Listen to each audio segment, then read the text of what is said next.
Bismillahirrahmanirrahim. Assalamualaikum warahmatullahi wabarakatuh. Waalaikumsalam warahmatullahi Allahumma sholli ala sayyidina Muhammad ala ali sayyidina Muhammad. Alhamdulillah kita berjumpa lagi hari ini di pagi yang cerah di kediaman Ustaz Husein Alatas. Kita jumpa lagi dalam acara renungan di bawah naungan Al-Quran bersama Ustaz Husein Alatas. Untuk pelajaran hari ini mari kita buka surat Ibrahim. Insyaallah ayat berapa? Kita mulai dari ayat 35 ya. Mulai dari ayat 35. Baik, kepada Ustaz Husein kami persilakan. A'udzubillahi minasyaitonirrajim. Bismillahirrahmanirrahim. Alhamdulillahi rabbil alamin. Hamdan katsiran thayyiban mubarakan fi kama yuhibbu rabbuna wa yarda. Allahumma salli ala Muhammadin wa ali Muhammad kama sallaita ala Ibrahim wa ali Ibrahim.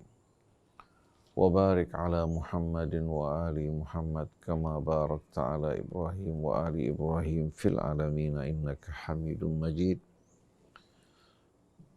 Subhanak la nuhsi thana'an 'alaika anta kama athnaita ala nafsik. Falakal hamdu hatta tarda, walakal hamdu idza radit, walakal hamdu ba'da ridha. Allahumma salli ala Muhammadin wa ali Muhammad. Allahumma 'allimna ma yanfa'una wanfa'na bima 'allamtana. Rabbana atina min ladunka rahmah wa hayyi' lana min amrina rasyada. Rabbana la tuzigh qulubana ba'da idh hadaitana wa hab lana min ladunka rahmatan innaka antal wahhab. Amma ba'du ikhwan akhwat, pendengar pemirsa yang dirahmati Allah Subhanahu wa taala. Itu pula Ustaz Muhammad Krisna yang menemani kita, Hafidh Neza beserta seluruh keluarga besar Rasil. Ada Bapak Syamsuri, ada Bapak Syarif ya. Saya ucapkan kepada segenap kaum muslimin dan muslimat, Assalamualaikum warahmatullahi wabarakatuh. Semoga dengan kehadiran bulan Rajab bersama kita dan keberadaan kita di bulan Rajab yang disucikan dan diharamkan Allah Subhanahu wa taala. Allah Subhanahu wa taala menjadikan kita orang-orang yang mengagungkan Allah Subhanahu wa taala, mensucikannya, menjaga betul-betul maqam kebesaran, keagungan dan kehormatan Allah. Tidak melakukan hal-hal yang membuat kita jatuh di mata Allah Subhanahu wa taala dan terhina.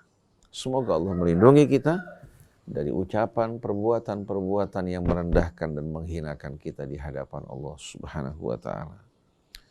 Demikian pula di hadapan hamba-hambanya.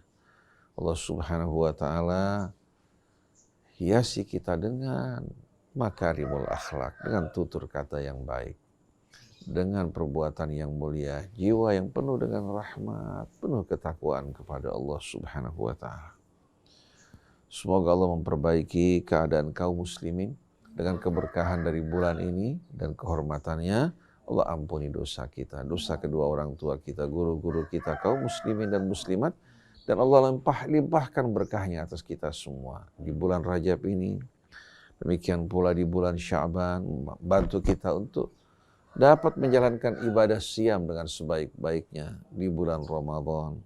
Allah jadikan kita dari hamba-hambanya yang senantiasa bertaubat dan mensucikan diri kita.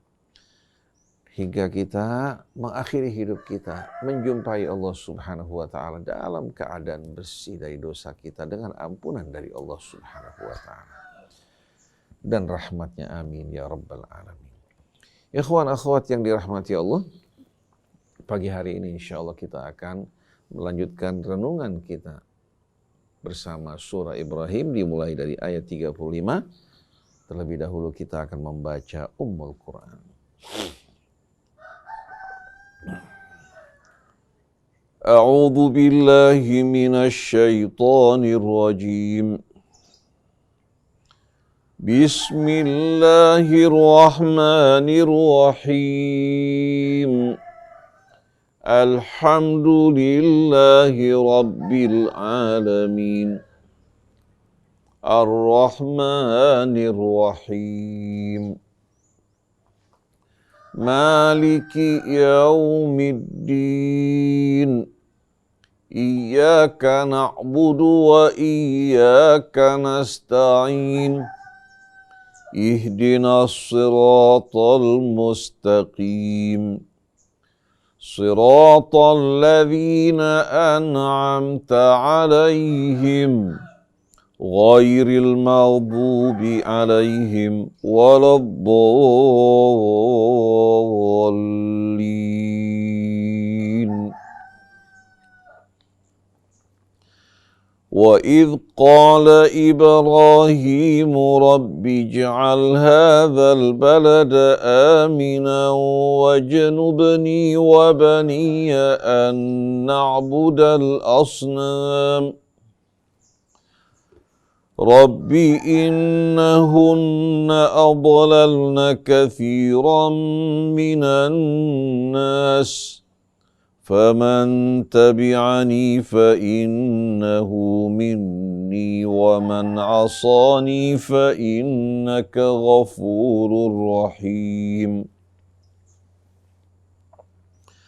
رَبَّنَا إِنِّي أَسْكَنْتُ مِنْ ذُرِّيَّتِي بِوَادٍ غَيْرِ ذِي زَرْعٍ عِندَ بَيْتِكَ الْمُحَرَّمِ رَبَّنَا لِيُقِيمُوا الصَّلَاةَ فَاجْعَلْ أَفْئِدَةً مِّنَ النَّاسِ تَهْوِي إِلَيْهِمْ وَارْزُقْهُم مِّنَ الثَّمَرَاتِ لَعَلَّهُمْ يَشْكُرُونَ.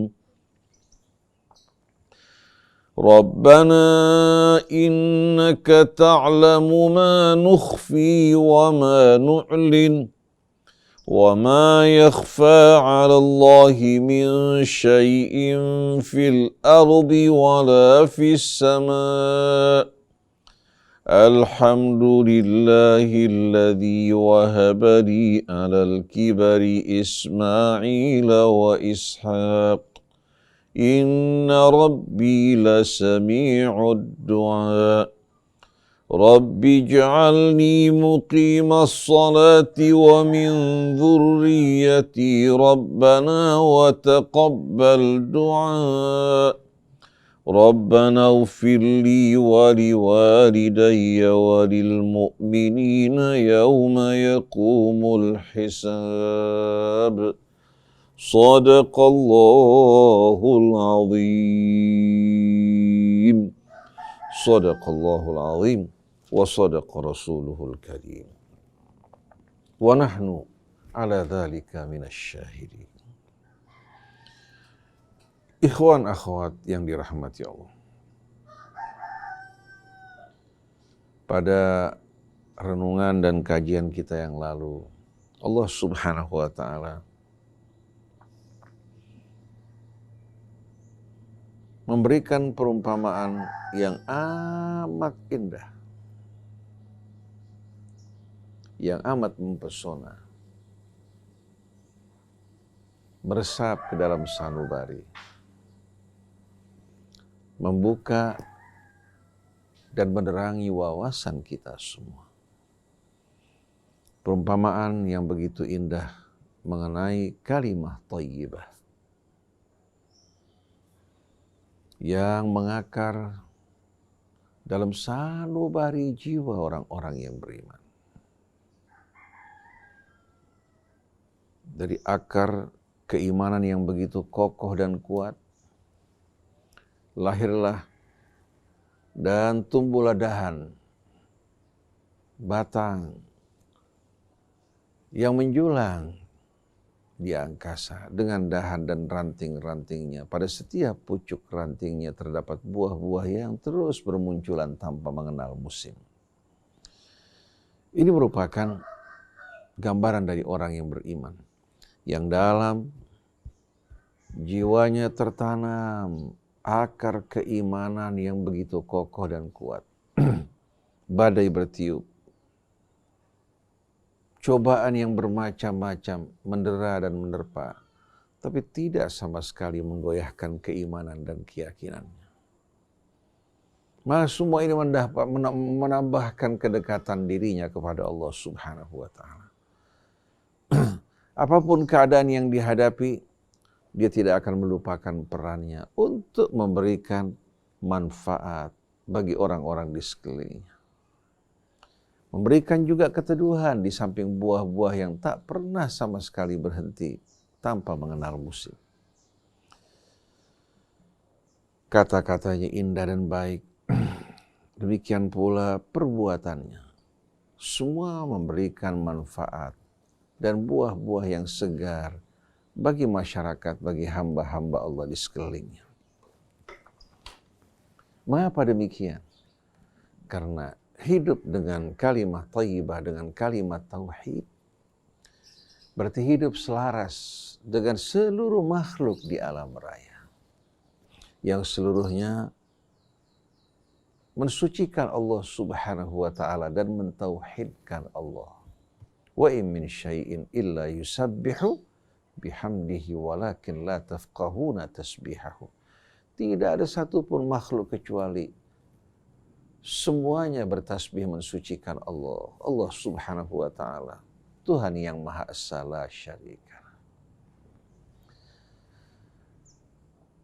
Oleh karena itu berulang kali Allah Subhanahu wa Ta'ala terangkan hakikat ini. Sabbaha lillahi ma fis samawati wa ma fil ard. Bertasbih kepada Allah Subhanahu wa Ta'ala seluruh yang terdapat di langit maupun di bumi. Wa huwal azizul hakim. Dan dia yang maha perkasa, lagi maha bijaksana. Yusabbihu lillahi ma fis samawati wa ma fil ard. Al-malikil qudusil azizil hakim. Terkadang menggunakan kata kerja dalam bentuk madhi atau past tense, terkadang mempergunakan kata kerja dalam bentuk mudhari, artinya sedang dan seterusnya. Artinya alam raya semuanya bersama-sama berdendang, mensucikan Allah, mengagungkannya, demikian pula memujinya. Dan dialah satu-satunya yang maha perkasa lagi maha bijaksana. Oleh karena itu kedudukan dari kalimat thayyibah atau kalimat tauhid ini merupakan apa? Merupakan keterangan mengenai hakikat alam. Juga tafsir yang menerangkan segala sesuatu semua berasal dari Allah. Kembali kepada Allah, berserah diri kepadanya. Nah, coba bayangkan pendengar, pemirsa yang dirahmati Allah. Di saat seorang mukmin hidup dengan kalimat thayyibah, dengan keimanan dia yang betul-betul murni kepada Allah, bertasbih kepada Allah, memuji dan mengagungkannya, berjalan dengan mengikuti petunjuk Allah, bukankah dia akan menyatu dengan alam raya dan seluruh isinya? Alam raya yang dikemudikan Allah dengan kebijaksanaannya, semuanya bersaksi akan keesaan Allah dan kebijaksanaannya. Lalu kita manusia yang menjadi khalifah Allah di muka bumi ini menyatu dengan alam raya, dengan tatanannya, berdendang bersama-samanya. Bagaimana kira-kira keadaan kita pada saat itu? Kita tidak lagi akan merasakan kesendirian, kesepian, atau merasa diri kita di minoritas di tengah-tengah manusia yang ingkar kepada Allah. Justru mereka-mereka yang ingkar, mereka-mereka yang mempersekutukan Allah, justru mereka orang-orang yang berada dalam keadaan terkucilkan, terasing, menjadi benda-benda asing yang tidak selaras seiring dengan dendang dari seluruh alam raya. Ini merupakan rahmat yang amat indah dan juga karunia bagi orang yang beriman. Dengan kalimat thayyibah, dia hidup dengan tutur kata yang indah, dengan perilaku yang baik dan mulia. Bukan hanya dia ridha dengan kehidupannya, bahkan alam raya ridha dengan dirinya. Fa amma man thaqulat mawazinuhu fahuwa fi 'ishatin radiyah. Yang ridha bukan hanya dia, kehidupannya pun ridha dengan dirinya. Nah, pada saat kehidupan alam raya ridha dengan dirinya karena dia seiring seirama. Dengan apa? Dengan kebenaran dan hakikat kehidupan ini, maka dia akan merasakan kedamaian. Dia akan merasakan alam mendukungnya. alam juga mengiringinya bersama-sama menuju Allah Subhanahu wa taala. Dia akan merasakan betul-betul kekuatan yang amat dahsyat, di mana dia menyatu dengan alam, berhadapan dengan kepalsuan, kebohongan, dan kebatilan. Nah, pada kajian berikut ini, Allah Subhanahu wa taala menerangkan kepada kita kisah Ibrahim yang betul-betul memohon kepada Allah Subhanahu wa taala agar menjaga dirinya dan keluarganya agar tidak terpelosok ke dalam kesyirikan. Memohon kepada Allah agar menjauhi dirinya, anak-anak dan keluarganya dari penyembahan berhala. Karena penyembahan berhala berarti akan mengeluarkan kita dari apa? Dari keseimbangan, dari keselarasan dengan alam raya. Akan menjerumuskan kita ke dalam keterasingan, keterkucilan, kesepian. Akan menjadi makhluk-makhluk yang benar-benar tidak memiliki nilai di alam raya ini. Tak ubahnya bagikan sel-sel yang rusak dan mati. Lalu kata asnam, jamak dari sonam ini bukan hanya sekedar berhala-berhala yang terbuat dari batu, dari kayu, atau sejenisnya. Berhala-berhala batu, kayu, dan sejenisnya merupakan apa? Merupakan trik syaitan di masa yang lampau. Syaitan sekarang telah melakukan berbagai macam inovasi untuk melahirkan berhala-berhala yang disembah oleh manusia tanpa mereka sadari bahwa mereka sedang menyembah berhala. Saksikan coba bagaimana sebagian orang menjadikan kesukuan, kebangsaan, sekte, kelompok, golongan, mazhab, termasuk juga tokoh-tokoh agama yang mengiring mereka keluar jauh dari jalan Allah, mereka jadikan sebagai berhala. Di saat seorang mengikuti seseorang yang tidak sejalan dengan keridhaan Allah, tidak sejalan dengan kebenaran, berarti dia telah menjadikan orang tersebut sebagai berhala yang disembah. Karena Allah perintahkan kita untuk tidak mengikuti sesuatu tanpa dasar ilmu. Wala taqfu ma laysa laka bihi ilmu. Jangan kamu ikuti sesuatu tanpa dasar ilmu. Kalau kita tahu ini orang tidak sejalan dengan tuntunan Allah, bimbingannya maupun bimbingan Rasulnya, kita tetap mengikutinya, maka dengan sendirinya telah menjadikan dirinya sebagai sembahan selain dari Allah. Ini diungkapkan oleh Nabi kita Muhammad SAW ketika turun firman Allah, Ya ayyuhalladzina amanu inna katsiran minal ahbari war-ruhban la yakuluna amwalan nasi bil batil. Ketika turun firman Allah, ittakhadhu ahbarahum wa ruhbanahum arbaban min dunillah. Mereka menjadikan ahbarahum. Ahbar jamak dari hibr. Hibr sebetulnya artinya tinta. Nah, ulama-ulama Yahudi dulu mereka yang menulis Alkitab dan mempelajarinya. Orang-orang yang mendalami Alkitab dari orang-orang Yahudi dikenal dengan nama hibr, satunya jamaknya ahbar. Sedangkan ruhban kembali kepada pendeta-pendeta dan ulama-ulama Nasrani. Nah, Allah terangkan bahwasannya mereka-mereka ini dulu menjadikan ahbar-ahbar mereka, rabi-rabi mereka, pendeta-pendeta mereka sebagai rob-rob selain dari Allah. Kebetulan salah seorang sahabat Nabi bernama Adi bin Hatim dulunya seorang Nasrani. Dia mengatakan, ya Rasulullah, kami tidak pernah sama sekali menjadikan ruhban kami sebagai rob-rob selain dari Allah. Rasulullah katakan, kalian telah lakukan hal itu. Di saat mereka menetapkan sesuatu yang tidak sejalan dengan ketetapan Allah, baik menghalalkan apa yang diharamkan atau mengharamkan apa yang dihalalkan, atau menetapkan hal-hal yang bertentangan dengan hukum Allah, kalian ikuti. Berarti kalian telah menjadikan mereka sebagai rob-rob selain Allah. Begitu juga kita kaum muslimin.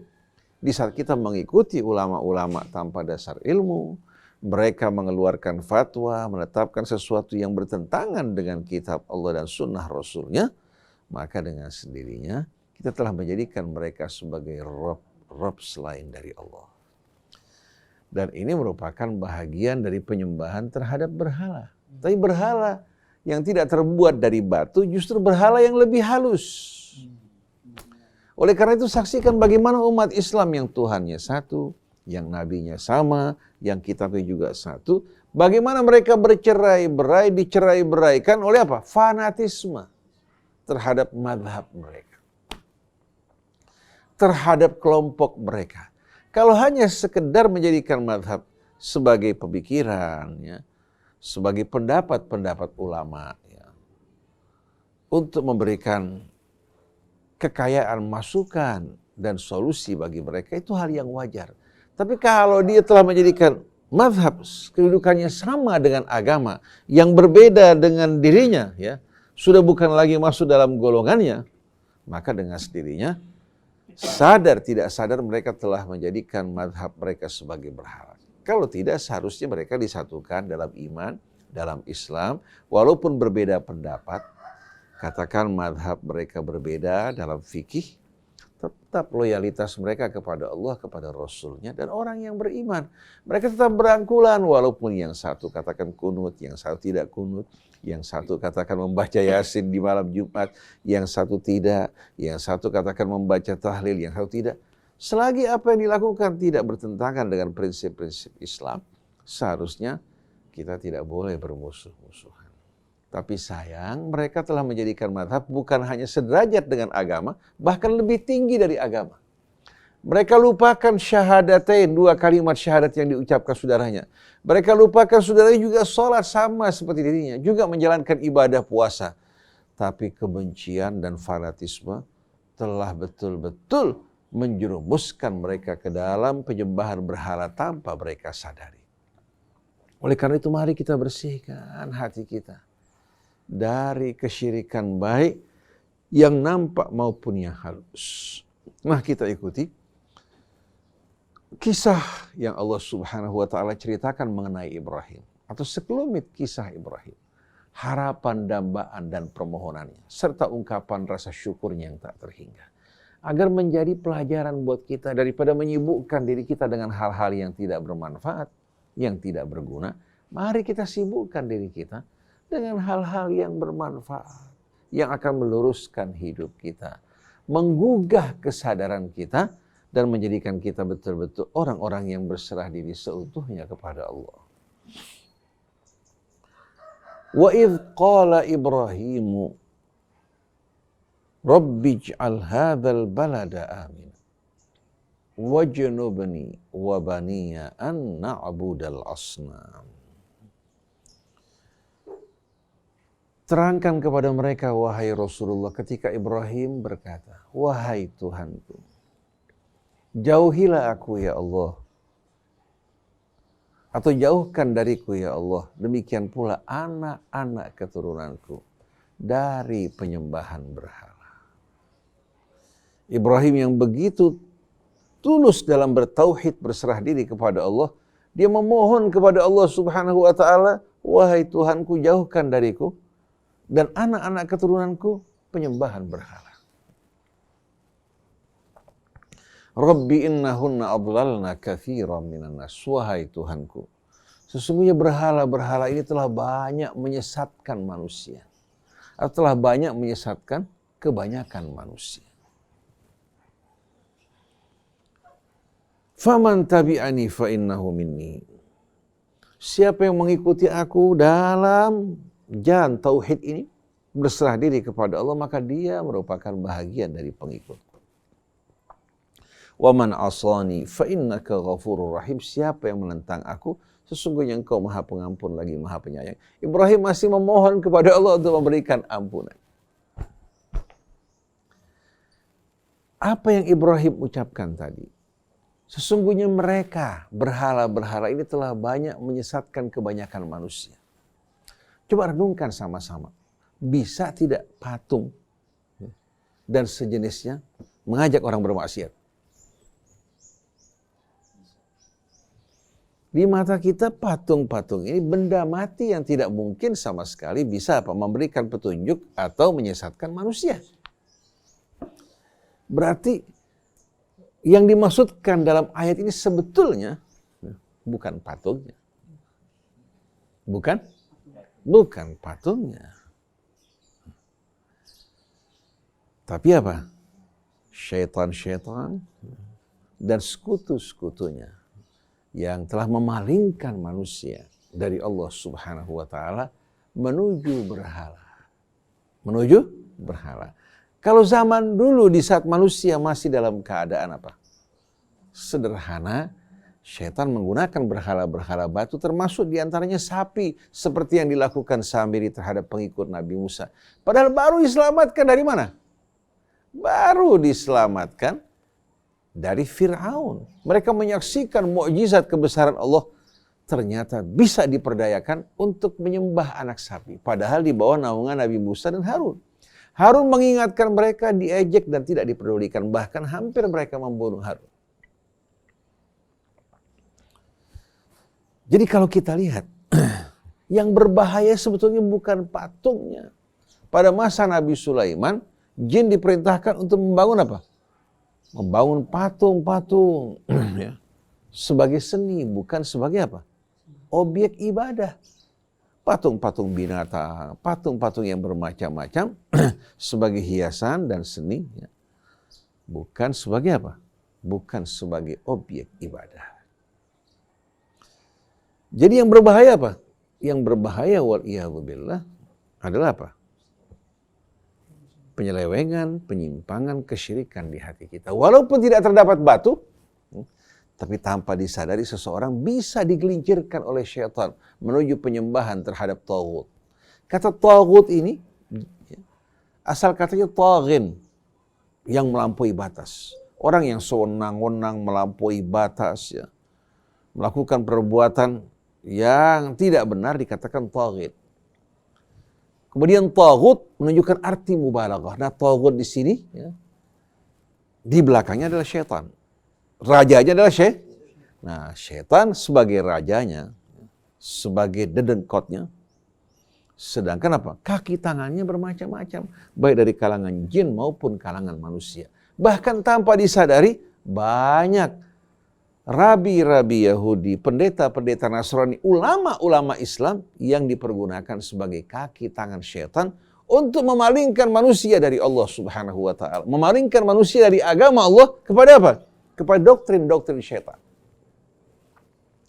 Begitu orang dipalingkan dari Allah dan agamanya menuju selainnya dan doktrin-doktrin syaitan, walaupun dia mengaku sebagai kaum muslimin, pasti akan terjadi pertentangan, perselisihan, dan percekcokan. Karena hati mereka bukan untuk Allah. Hati mereka bukan betul-betul apa? Berserah diri mengikuti agama Allah.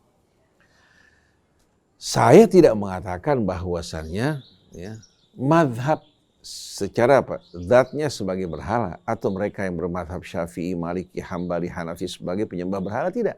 Tergantung perilaku manusianya. Kalau dia melihat mazhab hanya sebagai pendapat manusia, tidak membuat dia berfanatik, menganggap orang yang di luar madhabnya sebagai orang yang berbeda dengan dirinya. Dia merasa ini hanya pendapat-pendapat manusia, pendapat-pendapat para ulama yang memberikan masukan yang baik bagi kita dalam memahami ayat-ayat Allah dan sunnah-sunnah nabinya. Yang kita lihat sejalan dengan ayat Allah sunnahnya kita ambil. Yang tidak sejalan kita tinggalkan. Jangan karena kita berada di satu madhab, benar salah kita telan semua menjadi satu. Ini kesalahan yang fatal.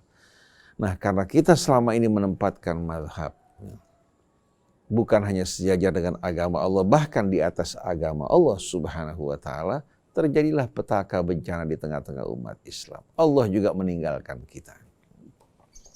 Rahimallah al-Imam Syafi'i, Al-Imam Malik, wal-Imam Abu Hanifah, wa Ahmad bin Hanbal, wa ghairuhum. Semoga Allah merahmati mereka. Mereka tidak mengajak orang untuk menyembah mereka.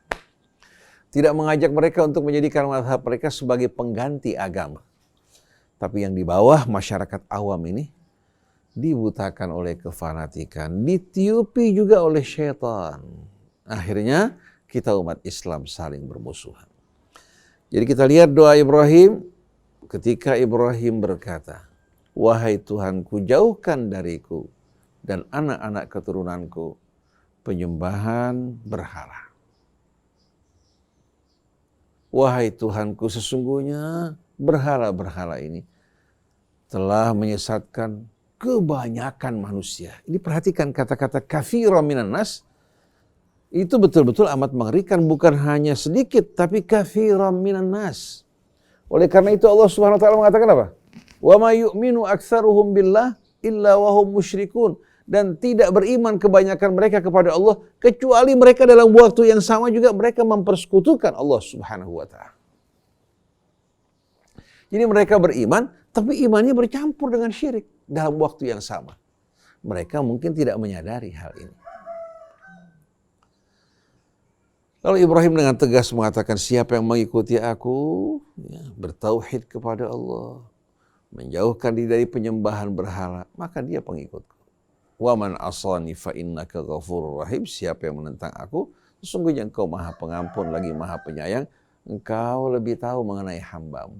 Apakah mereka layak menerima ampunan dan rahmat atau tidak. Yang kita harapkan untuk kita, keluarga kita senantiasa mendapatkan hidayah dan keteguhan agar tidak terjerumus dalam kesyirikan.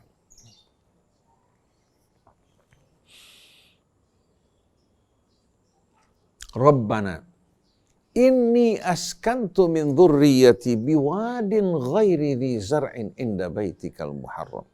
Rabbana liyuqimus shalah faj'al af'idatan minan nasi tahwi ilaihim warzuqhum minats tsamarat la'allahum yashkurun. Lalu Ibrahim dalam doanya yang amat indah, setelah dia meninggalkan istri anaknya di padang yang tak bertuan, tidak ada sama sekali penghuni, tidak terdapat air, tidak terdapat tumbuhan, tempat yang tak bertuan. Lihat bagaimana keimanan, kepasrahan Ibrahim dan keyakinannya kepada Allah. Walaupun ditinggalkan istri anaknya di padang yang tak bertuan, Ibrahim yakin bahwasannya apa? Rizki seseorang dan kehidupannya bukan apa? Bukan karena suburnya satu tempat, bukan juga karena tersedianya berbagai macam makanan, tapi Allah Subhanahu wa taala yang memberikan rizki bagi hambanya. Walaupun di tempat yang dianggap mustahil bagi orang untuk hidup, betapa mudahnya Allah Subhanahu wa taala untuk apa? Untuk melimpahkan rahmat dan rizkinya. Nah, kita di Indonesia yang subur dan makmur, banyak orang justru hidup di bawah garis kemiskinan, bahkan ada orang yang sulit untuk mendapatkan kebutuhan. Padahal nikmat-nikmat tersedia. Karena apa?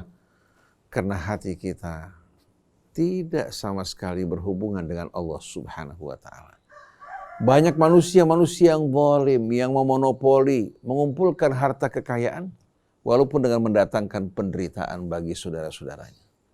Nah, kalau kita kembali kepada Allah, hati kita berserah diri padanya, Allah Subhanahu wa taala akan melimpahkan rezekinya untuk kita dari jalan yang terduga maupun dari jalan-jalan yang tak terduga. Nah, dalam doa Ibrahim yang amat indah, Rabbana inni askantu min dzurriyyati biwadin ghairi dzi zar'in inda baitikal muharram. Wahai Tuhan kami. Dalam doa di sini kita lihat ya, Ibrahim menggunakan kata Rabbana, tidak menggunakan kata Rabbi. Padahal dia sendirian kan? Rabbana secara nggak langsung mengajak kita semua untuk apa? Untuk bersikap yang sama. Untuk dapat memahami hakikat ini, bahwa ini bukan hanya untuk Ibrahim, tapi untuk orang juga yang apa? Yang memiliki keimanan, kepasrahan, keyakinan yang sama. Rabbana, wahai Tuhan kami, inni askantu min dzurriyyati biwadin ghairi dzi zar'in inda baitikal muharram. Wahai Tuhan kami, sesungguhnya aku telah apa? Menempatkan anak keturunanku di satu lembah yang tidak terdapat tanaman. Tidak ada tanaman, isyarat bahwa tidak ada air kan? Bagaimana mereka hidup coba? Yang diminta oleh Ibrahim pertama-tama bukan makanan. Rabbana liyuqimus shalah, wahai Tuhan kami, bantulah mereka untuk selalu mendirikan salat mereka. Yang membuat hati mereka, jiwa mereka terhubung dengan Allah. Begitu jiwa mereka terhubung dengan Allah, maka Allah Subhanahu wa ta'ala akan turun tangan. Untuk apa? Melimpahkan rahmatnya. Fadhkuruni adzkurkum washkuruni wala takfurun. Kalau orang yang kafir saja, yang tidak menghubungkan dirinya dengan Allah, Allah masih berikan rezekinya. Apalagi orang-orang yang hatinya berhubungan dengan Allah, yang jiwanya penuh kepasrahan kepada Allah. Masa Allah akan tinggalkan dirinya? Mustahil. Wa man tawakkala 'ala Allahi ahsabahu ay fahuwa hasbuh. Siapa yang bertawakal pada Allah, Allah akan betul-betul mencukupi semua kebutuhannya, melindungi dari segala apa yang ditakuti. Yang pertama, Rabbana liyuqimus shalah, wahai Tuhan kami, bantu mereka untuk selalu mendirikan salat. Arti salat kan kita tahu asalnya apa? Dalam apa? Dalam tinjauan bahasa, mereka kembalikan salat itu kepada arti doa. Tapi sebetulnya asal kata salat itu diambil dari wasala yasilu silatan.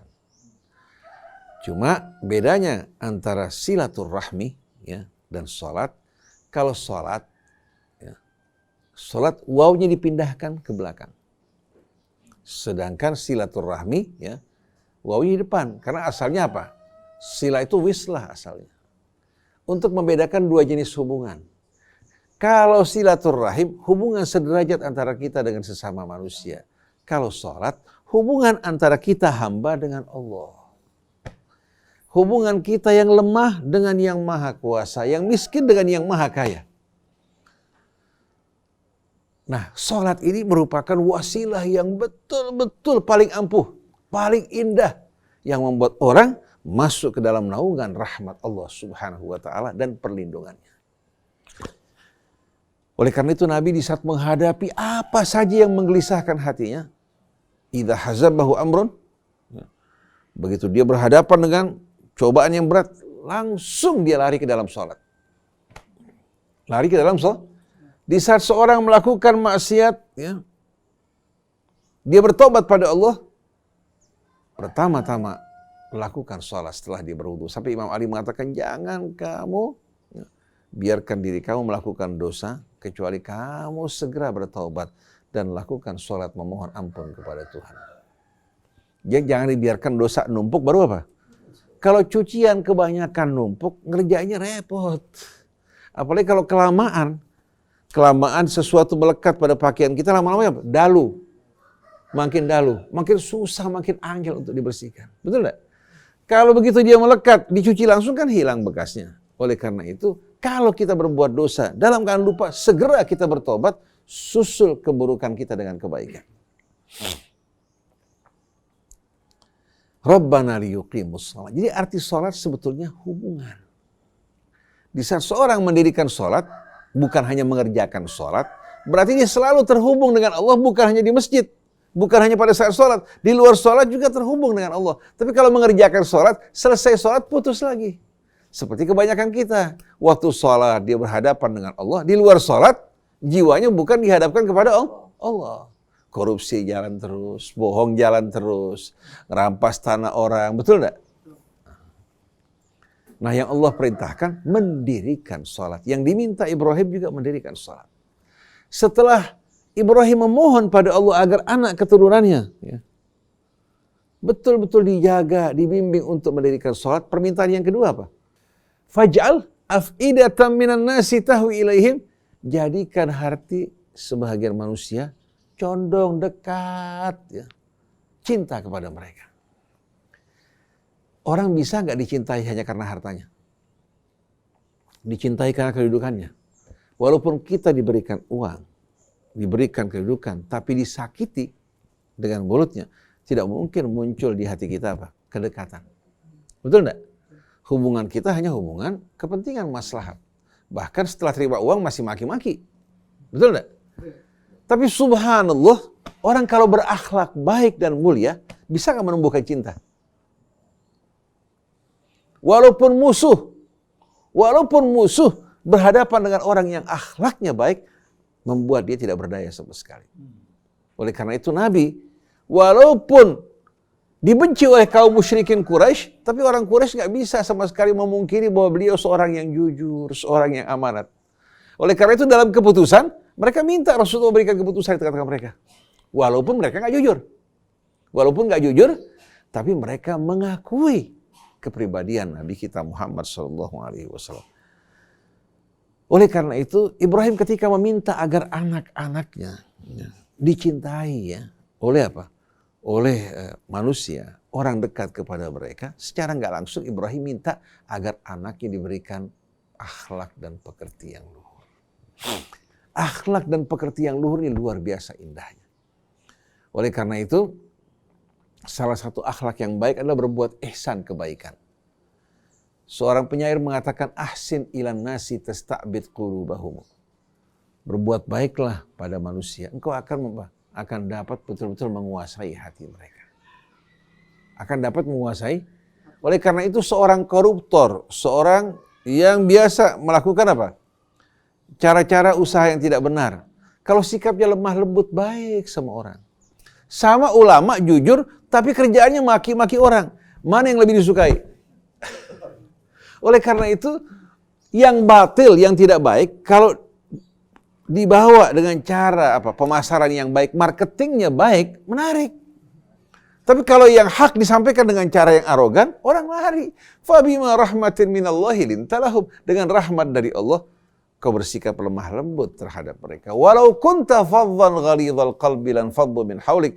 Kalau kamu bersikap kasar, hatimu keras, mereka akan lari meninggalkan kamu. Ini Rasul.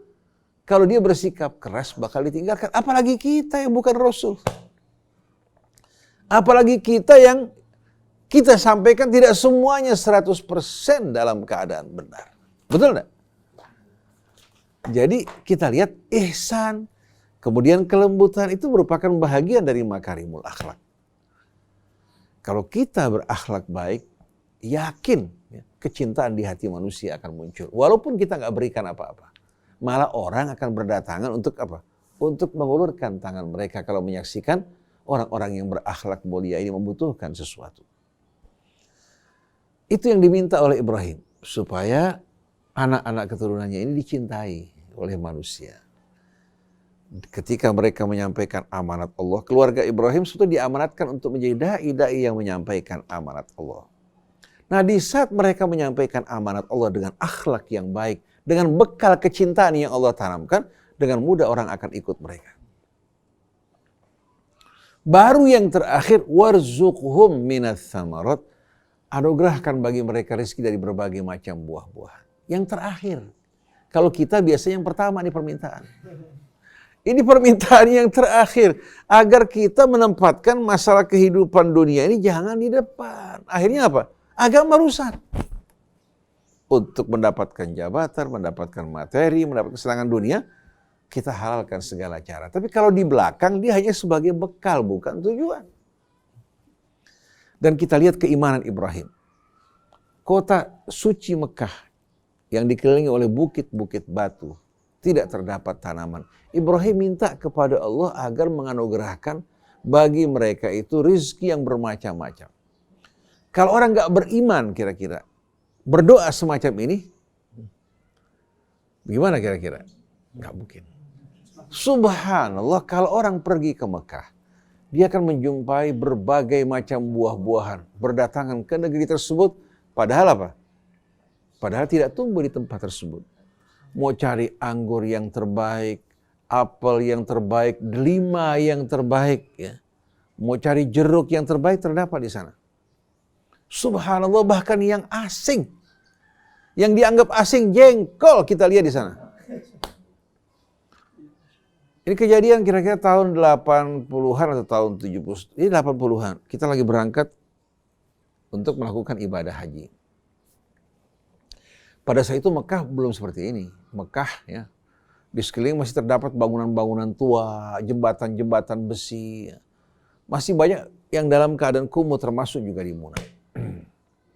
Di emperan Masjidil Haram, saya jumpai orang dari Afrika, yang dikenal di Palestina di Takruni, orang-orang berkulit hitam. ibu-ibu sedang dagang jengkol di pinggiran emperan Masjidil Haram. Saya agak penasaran, saya samperin jengkol bukan nih. Ternyata jengkolnya besar-besar. Jengkol kita kecil-kecil, di sana jengkolnya besar-besar. Jadi betul-betul menakjubkan, apa-apa yang tidak terbayang dalam benak kita. Rambutan di tempat kita habis, di sana ada rambutan tersedia. Betul-betul. Bagaimana doa Ibrahim? Allah Subhanahu wa taala kabulkan. Dan air yang dipancarkan oleh Allah karena keberkahan keluarga Ibrahim diminum oleh bermiliar-miliar manusia, bukan hanya satu masa, sepanjang masa. Padahal hujan turun mungkin sekali, 2 kali. Kurang apa lagi kita yakin pada Allah Subhanahu wa taala. Ini tamat perguruan tinggi, sukses, udah punya ijazah, masih bingung untuk hidup. Bingung, gimana mau hidup? Kenapa ragu? Walaupun tidak punya titel, tidak punya apa-apa, ketahuilah rezeki kamu bukan apa? Bukan dengan titel, bukan kedudukan, rezeki kamu di tangan Allah. Bertakwa pada Allah, berusaha. Allah Subhanahu wa taala bukakan rezekinya bagi kamu. Saya banyak menemukan keajaiban orang-orang sederhana. Dari pedagang teh di emperan jalan, teh yang siap minum, sampai memiliki pusat perbelanjaan yang luar biasa. Sekarang menjadi orang terkaya di Singapura. Mustafa Syamsuddin. Asalnya pedagang teh tarik. Kalau waktu kosong dia menghafal Al-Quran. Membaca Al-Quran. Dia hafal Quran, anak-anaknya juga hafal Al-Quran. Saya ingat pada tahun 90-an, Mustafa Syamsuddin punya toko itu mungkin panjangnya paling cuma sekitar 25 meter, 30 meter. Atau katakanlah 40 meter. Sekarang seperti rayap, merambat kemana-mana tempat. Gedung-gedung di sekelilingnya semua dibeli, kemudian mereka juga bangun.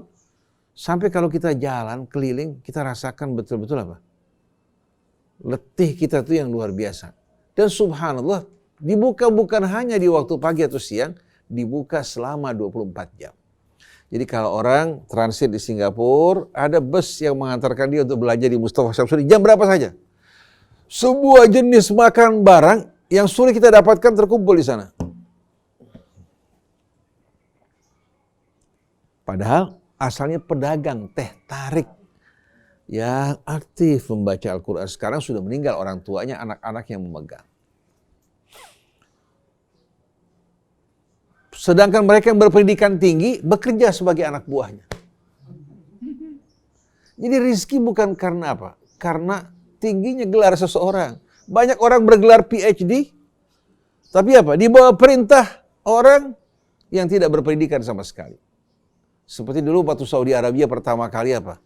Mulai terbuka ekonominya, minyak dalam keadaan terbuka. Orang-orang yang menggunakan sarung setengah tiang, itu memerintah orang-orang barat untuk bekerja di kantornya. Keluar dari mobil Rolls Royce, pakai sarung setengah tiang. Masuk ke kantornya, bawahan dia ada orang barat, orang dari berbagai macam lapisan masyarakat yang bergelar semua. Antum bayangkan coba.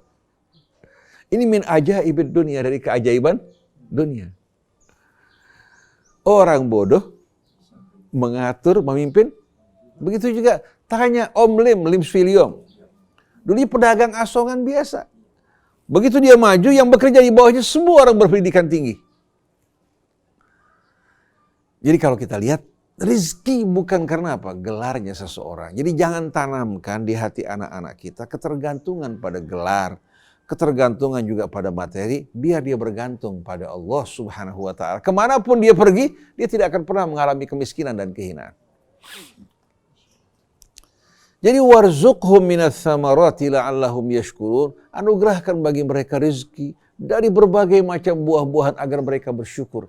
Tujuan dari rezeki tersebut agar bersyukur, bukan agar bangga diri, menceritakan kekayaannya, tidak, agar mereka bersyukur pada Allah. Rabbana innaka ta'lamu ma nukhfi wa ma nu'lin. Kita lihat ketawaduan Ibrahim, wahai Tuhan kami, Engkau benar-benar mengetahui apa yang kami sembunyikan di hati kami dan apa yang kami tampakkan, ya Allah. Wa ma yakhfa 'ala Allahi min syai'in fil ardi wala fis sama, dan tidak ada satu pun yang tersembunyi. Tidak ada sesuatu pun yang tersembunyi, baik di bumi maupun di langit. Ibrahim mengungkapkan apa? Apa-apa yang terdapat di hatinya. Ibrahim mengharapkan agar diberikan keturunan oleh Allah setelah lanjut usia. Allah kabulkan. Jadi permintaan Ibrahim yang apa? Yang selalu apa? Menggelayuti dirinya, dia ingin sebagai seorang pemimpin di tengah-tengah umatnya memiliki keturunan yang menjadi penerusnya. Allah bukan hanya mengabulkan, bahkan menjadikan anak keturunan Ibrahim sebagai nabi-nabi dan rasul-rasul. Rabbana innaka ta'lamu ma nukhfi wa ma nu'lin wa ma yakhfa 'ala Allahi min syai'in fil ardi wa la fis sama. Wahai Tuhan kami, Engkau mengetahui apa yang kami sembunyikan dan apa yang kami tampakkan, dan tak ada sesuatu pun yang tersembunyi bagimu di bumi maupun di langit. Jadi seandainya di hatinya ada sesuatu atau kekurangan, dia mohon ampun pada Allah. Harapan-harapan, dia berharap Allah Subhanahu wa ta'ala untuk mengabulkan permintaannya. Baik yang disebutkan maupun yang tidak disebutkan. Allah kabulkan apa yang diinginkan Ibrahim. Alhamdulillah alladzi wahabali alal kibari Ismail wa Ishaq. Segala puji bagi Allah yang telah menganugerahkan aku di usia tua Ismail dan Ishak. Inna rabbi la sami'ud du'a. Sesungguhnya Tuhanku benar-benar maha mendengar doa hamba. Jadi Allah kisahkan bagaimana antara harapan dan pengabulan doa. Segala puji bagi Allah yang telah menganugerahkan aku Ismail dan Ishak di hari tua. Sungguh Tuhanku maha mendengar doa hamba-hamba. Kenapa kita gak minta sama Allah? Kenapa merendah di hadapan pejabat-pejabat ya, yang kualitas kemanusiaannya banyak yang jauh lebih rendah dari orang-orang awam di jalan? Kenapa kita nggak minta kepada yang maha kaya? Begitu kita merendahkan diri, kita berharap kepada makhluk, langsung martabat kita jatuh. Dan kalau dapat juga dikasih, paling apa? Makan yang berjatuhan dari mejanya. Futatal ma'idah allati tatasaqat min ma'idatih. Jadi apa yang jatuh dari mejanya, itu yang diberikan untuk kita. Seperti kucing yang lagi nunggu apa? Yang menunggu tulang sisa-sisa makanan tuangnya. Kenapa bodoh amat? Kalau Allah berikan bukan sisa. Karena Allah tidak butuh. Betul tidak?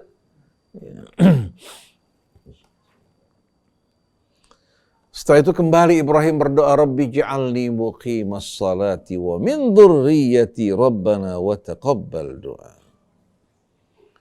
Kita lihat di sini doanya bukan Rabbana tapi Rabbi. Kenapa? Allah ingin tiap orang mohon pada Allah agar apa? Agar menjadikan dia betul-betul orang yang mendirikan sholat.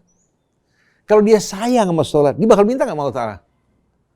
Kalau orang sayang sama emasnya, sayang sama permatanya, sayang sama anaknya, dijaga kan? Tapi jarang orang yang sayang sama sholatnya. Kecuali orang yang beriman. Yang menghargai hubungan sholat dia dengan Allah lebih berharga dari dunia dan segala isinya. Jadi Allah mengajarkan kita juga berdoa sebagaimana Ibrahim. Rabbi ja'alni muqimas salah wa min dzurriyyati. Wahai Tuhan kami, wahai Tuhanku, jadikan aku orang yang mendirikan sholat. Demikian pula anak-anak keturunanku.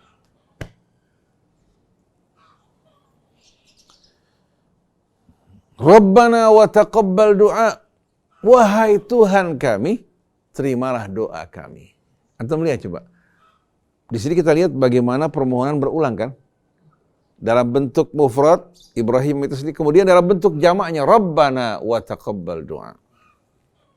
Setelah itu, di saat memohon ampun, Rabbana ghfirli wali walidayya walil mu'minin yauma yaqumul hisab. Wahai Tuhan kami, ampuni dosa-dosaku dan dosa kedua orang tuaku. Demikian pula dosa kesalahan orang-orang yang beriman ketika hari hisab ditegakkan. Kalau orang mendoakan orang yang beriman di hatinya, ada kebencian nggak sama mereka? Dengan berdoa untuk orang yang beriman tanpa pandang bulu, mau Syafi'i, mau Maliki, mau Hambali, betul tidak? Orang yang beriman pada Allah kita doakan, menunjukkan bahwa hati kita penuh cinta. Ini yang akan membuat seruan dan dakwah kita ini betul-betul bersifat umum, menggambarkan keislaman kita pada Allah. Oleh karena itu setelah Allah menceritakan kaum muhajirin dan ansor, Allah ceritakan golongan ketiga. Walladzina ja'u min ba'dihim dan orang yang datang setelah kaum Muhajirin dan Ansar. Rabbana ighfir lana wa li ikhwanina alladhina sabaquna bil iman wa la taj'al fi qulubina ghillan lil ladzina amanu rabbana innaka raufur rahim. Setelah kaum Ansar berlalu, kaum Muhajirin sebelumnya, golongan yang ketiga, nah kita harapkan kita masuk dalam golongan ketiganya. Dan yang datang setelah kaum Muhajirin dan Ansar berkata, wahai Tuhan kami, ampuni dosa-dosa kami dan orang yang mendahului kami dengan keimanan. Jangan kau sisakan di hati kami sedikit pun kebencian terhadap orang yang beriman. Sungguh engkau maha apa? Maha penyantun lagi maha penyayang. Itu yang kita inginkan, hati bersih dari kebencian terhadap orang yang beriman. Jangan gara-gara itu fulan, golongannya lain sama kita benci. Kenapa? Sedangkan Tuhan kita satu, Nabi kita sama, begitu pula kitab yang Allah Subhanahu wa ta'ala jadikan pedoman buat kita. Rabbana ufirli wali walidayya walil mu'minina yawma yaqumul hisab. Wahai Tuhan kami, ampunilah dosaku dan dosa kedua orang tuaku dan orang-orang yang beriman ketika hari hisab ditegakkan. Kalau kita suka mendoakan untuk orang yang beriman pada masa hidup kita, waktu kita meninggal dalam kubur, kita juga terima bingkisan doa orang yang beriman. Tapi kalau kita nggak suka mendoakan orang yang beriman, kita nggak dapat bagian. Bayangin coba kalau doa orang yang beriman setelah kita meninggal, yang jumlahnya begitu besar, dipanjatkan kepada Allah. Kita mendapatkan bahagian, berarti kan kita mendapatkan ampunan dari Allah. Ada kerjasama antara hidup sama yang mati. Tapi kalau kita hanya berdoa untuk diri kita, nggak mendoakan untuk orang tua kita dan orang-orang yang beriman, Allah juga tidak berikan sama sekali bingkisan doa orang-orang yang beriman untuk kita. I'mal ma syi'ta kama tadinu tudan. Sebagaimana perbuatan kamu, kamu akan terima balasan kamu. Oleh karena itu jangan pernah kita dalam berdoa hanya untuk diri sendiri. Kita biasa doa setelah baca Rabbana dhalamna, kemudian Rabbana ighfir lana wa li walidayna wa lil mu'minin yauma yaqumul hisab. Secara khusus juga Rabbi ighfirli wa li walidayya warhamhuma kama rabbayani shaghira. Insyaallah kita meninggal, anak-anak kita sebelum berdoa untuk anaknya, doa untuk kita. Makanya saya selalu sebelum doa untuk anak-anak, doa untuk orang tua. Karena mereka punya jasa yang begitu besar untuk kita. Lebih daripada apa? Kalau anak kita kan dari kita. Betul enggak? Tapi orang tua kita, jasanya nggak bisa sama sekali kita pungkiri. Kalau mau lihat bagaimana capeknya orang tua, lihat capeknya kita ngurus anak. Mulai dalam kandungan, ngubar-ngubar ke sana, mikirkan untuk kemaslahatan juga. Ada nggak orang tua yang hitung-hitungan sama anaknya? Kecuali orang tua sakit jiwa. Tapi orang tua yang sehat jiwanya nggak pernah berhitung buat anaknya sama sekali. Istri suka hitung-hitungan sama suami. Kalau emasnya dipakai buat kebutuhan, ganti ntar ya, lebihin. Tapi kalau anaknya mau kawin, emas ibunya dikasih buat anaknya. Nggak dibilang ntar gantiin umi ya, nggak ada. Kalau anak bahagia, si ibu senang bahagia. Kalau anaknya susah, dia lebih susah lagi daripada anaknya. Jadi Allah kasih kecintaan ayah ibu ini tidak ada bandingnya, betul-betul. Dan semua karena apa? Rahmat Allah. Yang kita harus cintai siapa? Yang pertama Allah Subhanahu wa ta'ala. Kemudian kedua orang tua kita. Kita berbakti pada mereka. Kemudian terhadap keluarga kita, kaum muslimin dan muslimat. Kalau kita menaburkan rahmat, hidup ini akan menjadi indah. Demikianlah ikhwan akhwat yang dirahmati Allah. Kajian renungan kita di pagi hari ini. Mudah-mudahan dapat menggugah kesadaran saya pribadi, para pendengar, menumbuhkan kecintaan di hati kita terhadap orang yang beriman, menghapuskan kebencian sekecil apapun terhadap sesama orang yang beriman. Hingga kita dapat bersama-sama semua berjalan menuju Allah Subhanahu wa ta'ala. Subhanakallahumma wa bihamdik. Asyhadu an la ilaha illa anta astaghfiruka wa atubu ilaik. Wal afu minkum. Wassalamualaikum warahmatullahi wabarakatuh. Wassalamualaikum warahmatullahi wabarakatuh. Alhamdulillah, terima kasih atas Ustaz Husain Alatas. Baik, kita jumpa lagi dalam acara renungan di bawah naungan Al-Quran minggu depan. Saya Muhammad Krishna, Reza, kemudian Fahri, Anis Mualim, dan Yusuf Subangkit mohon pamit. Wabillahi taufiq wal hidayah. Wassalamualaikum warahmatullahi wabarakatuh. Waalaikumsalam warahmatullahi wabarakatuh.